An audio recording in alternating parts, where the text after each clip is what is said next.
WCBI News at 6 starts now.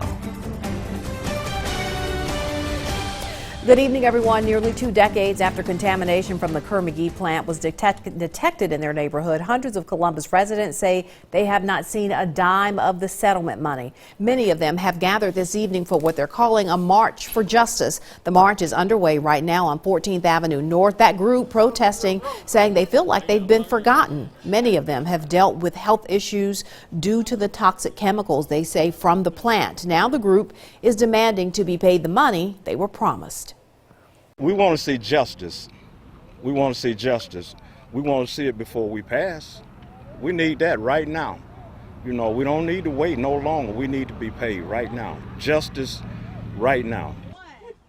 The group telling us today that they've written a letter to Attorney General Jim Hood expressing their concerns about this issue. That protest is scheduled to last until 7 o'clock tonight. A recent report from the Performance Evaluation and Expenditure Review Committee has Mississippi's distribution of wine and liquor under review. There are some conversations about changing the way things are done. Right now, the state controls the way liquor and wine are distributed. Our Riley Livingston takes a look at how the current system works. She joins us in the studio with that story. Andre, if you wonder why you can't buy your favorite bottle of wine in Mississippi, don't blame your retailer. It's a system that has been going on for years. The state buys the alcohol and then sends it out, sometimes by the bottle, to local businesses. When James Irvin wants to restock, he has to call the Alcoholic Beverage Control Warehouse in Jackson. So I just order from the state of Mississippi and they ship it to me. Now they do have a cutoff that once they hit 20,000 cases of ordered products per day, then anything that's ordered after that gets cut off. Irvin owns Mike's Fine Wine and Liquor in Columbus. He appreciates the current system, but says there are a few challenges. Once I put a special order in, I don't know when the state orders it from the distributor. They don't tell me that. They don't tell me, okay, your product came in, we'll be shipping it to you the next day.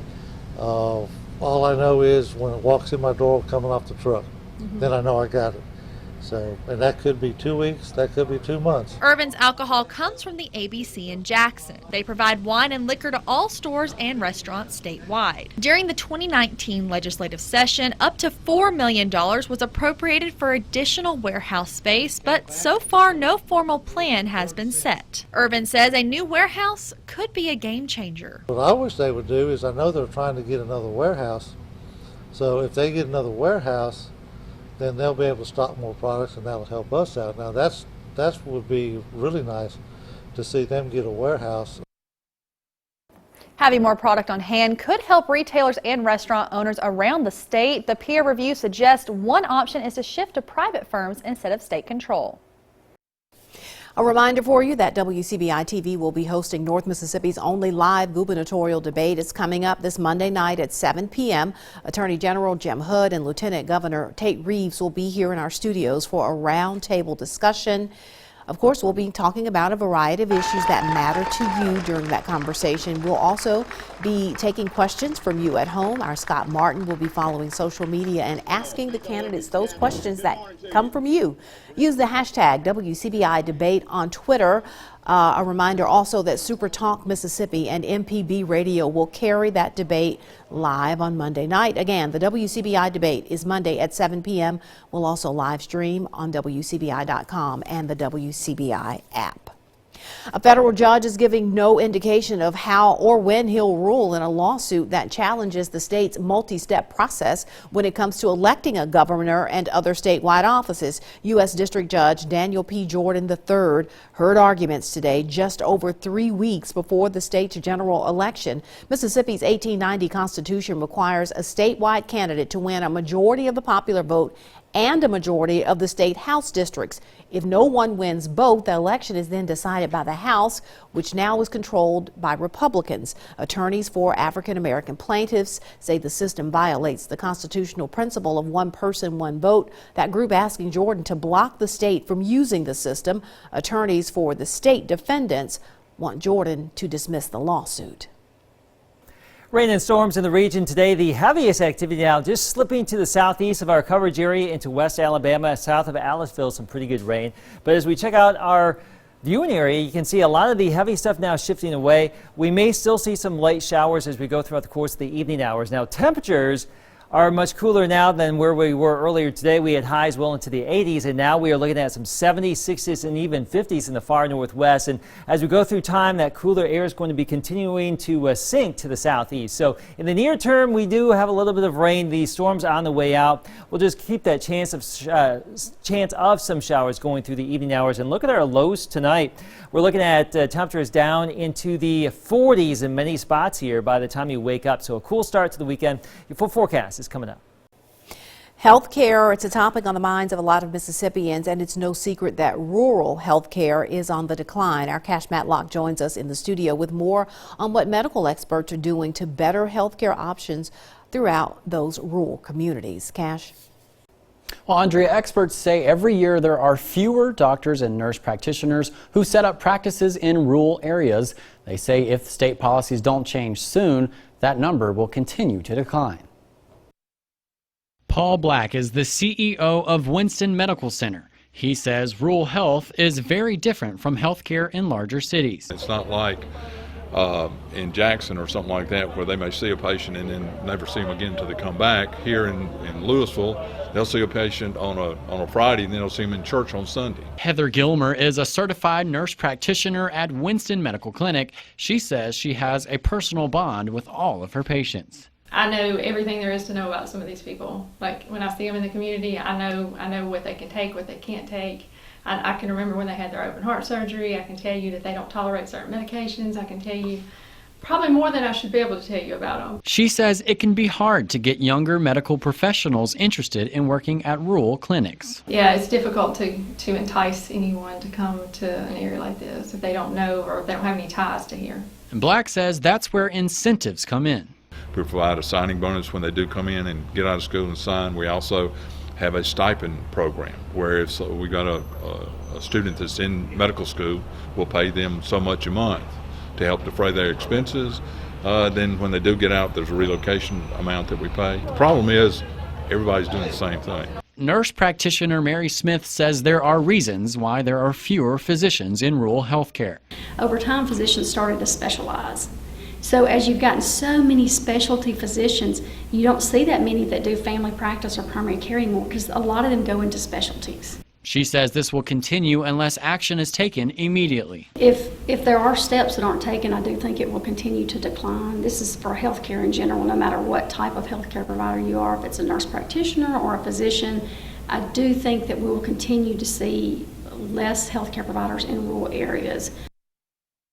Well, some medical experts believe that allowing nurse practitioners full practice authority without a collaborative agreement with a physician could help bring more healthcare providers to rural areas. An Alabama hospital chain is accepting new patients again after paying the ransom in a computer malware attack. The DCH Health System says its hospital in Tuscaloosa, Northport, and Fayette started admitting patients today.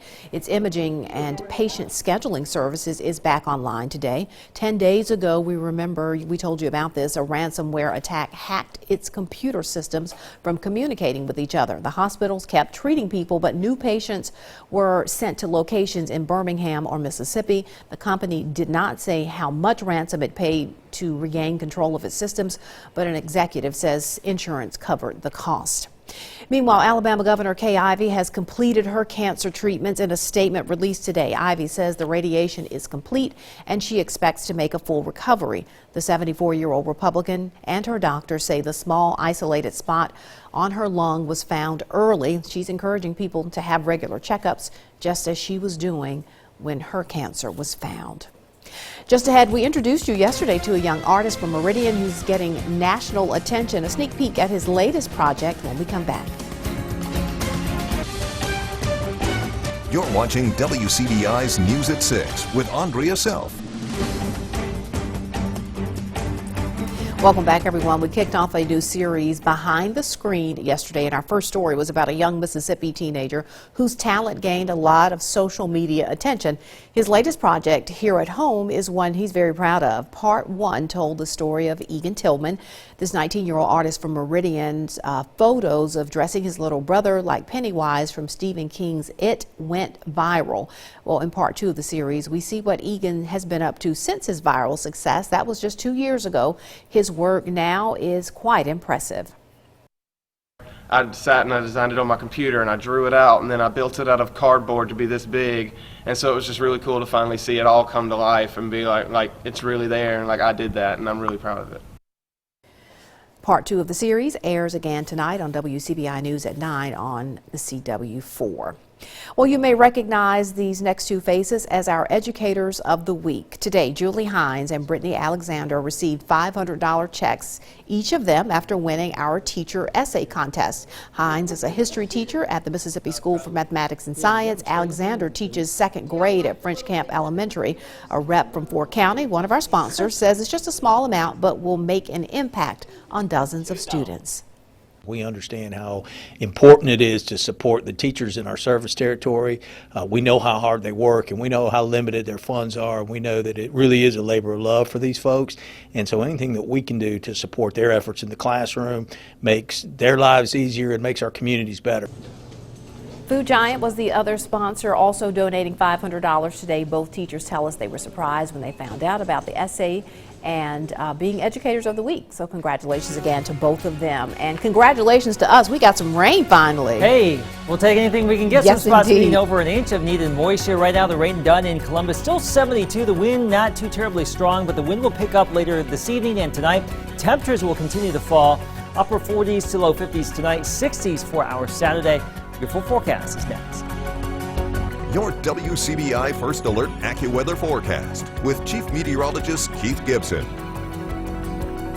It's been an active weather day across our region. Much needed showers and storms. Some spooky clouds. You can see one of those storms moving through North Mississippi this afternoon, and also one of these outflow boundaries right here spotted near Maben, right along Highway 82, again earlier on a Friday afternoon. Stay connected with us on Facebook and Twitter, Instagram, email at weather@wcbi.com. Let's put the clouds in motion with our Alpha Insurance Camera Network. Our time lapses from Louisville, Mississippi, Vernon, at Durham's Pharmacy, Tupelo, and Columbus. You can see the clouds advancing and some showers and storms moving on through the region today. The heaviest rain now shifting to our south and east over here towards I-2059 into west central Alabama. We still have some rain, some downpours east of Macon now, parts of Pickens County too, and now moving towards Fayette and east of there. We still have a few lighter showers around North Mississippi, but most of the heavy rain now is done. And some of you got over an inch of moisture. This is the 12-hour rainfall estimate, so we'll take anything that we can get here. Here's the front. It's moving through the region right now, much cooler behind it. Memphis at 54, Kansas City at 46, and lows tonight will likely be in the 40s in many spots here. So we are still in the upper 60s, low 70s in our southeastern counties, but those of you out towards Bruce, Coffeyville, and Oxford are already cooling down into the upper 50s. Tonight, 49 degrees, showers linger, but the heaviest rain is done. Lots of cloud cover too. Falling temperatures as the wind will start to increase later on. Futurecast doing a pretty good job picking up on the activity. You can see the heaviest rain now shifting east of our area. There goes the front, and we may still see some isolated showers to scattered showers this evening and tonight, but the temperatures will be falling as we go throughout the course of the night. 40s when you wake up. Now, southeast of the Natchez Trace tomorrow, we may see a lot of clouds initially with more breaks back to the northwest, but as we go through the morning hours, that clearing line should advance, and we should see a mostly sunny afternoon with temperatures only in the 60s here. Variably cloudy tomorrow night, lows in the 40s, and we will likely see some showers in the region on Sunday, and that will keep us on a cool note here with highs only in the 60s as we close out the weekend. So that's the way the near term's looking. Pretty nice Saturday afternoon. A chance for showers here on Sunday with a low disturbance zipping on through. And then we'll have another system start to get organized as we get into late Monday and Tuesday. And this thing will move across our region, it looks like Tuesday into Tuesday night. And that would give us a better chance for some moisture potential. We're thinking anywhere from maybe a ½ inch to over 2 inches in the region here going into early next week. So that is going to be a little bit more impressive as we get into Tuesday. So here's your AccuWeather 70 forecast. We have some clearing skies for tomorrow. 60s for the weekend, lows in the 40s, a few showers possible Sunday.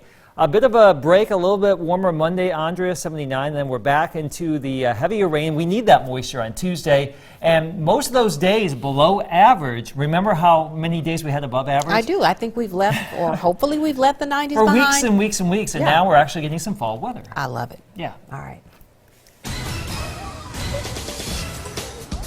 The rain is moving out just in the nick of time for our end zone game of the week. More on the matchup between Mooreville and Caledonia when we come back. Stay with us. Your WCBI Sports with Courtney Robb is brought to you by your local Ford dealers. Go further.